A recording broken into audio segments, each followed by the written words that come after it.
Hey everyone, this is Kristen Sherry. Thanks for joining me for another episode of Maximize 365, a year of actionable tips to transform your life.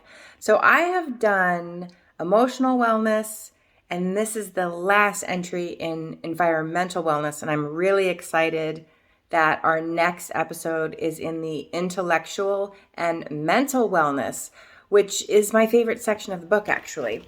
So let's talk about seasonal affective disorder.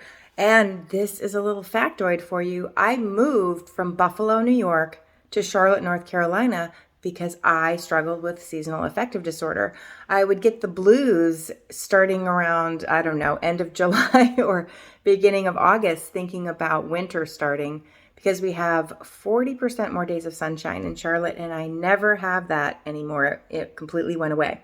So Maya Angelou says, try to be a rainbow in someone else's cloud. I love that.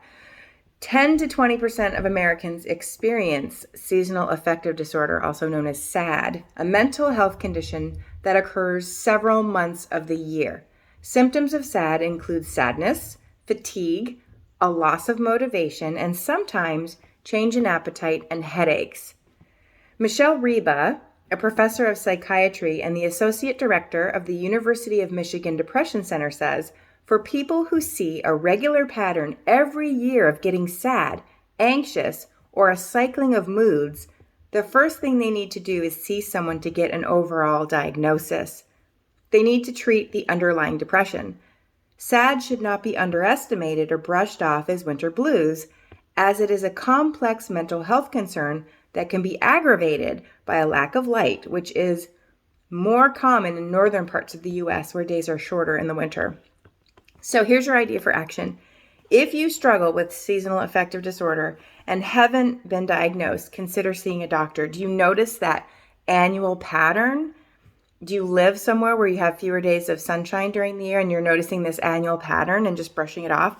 You can also try some natural remedies, including using a light box, dawn simulators that slowly introduce light as you wake up, getting outside regularly for natural light, and then adding vitamin D to your diet, getting sufficient sleep, and exercising regularly, because those also release wonderful hormones and endorphins into your brain when you are taking care of yourself, eating the right foods and exercising.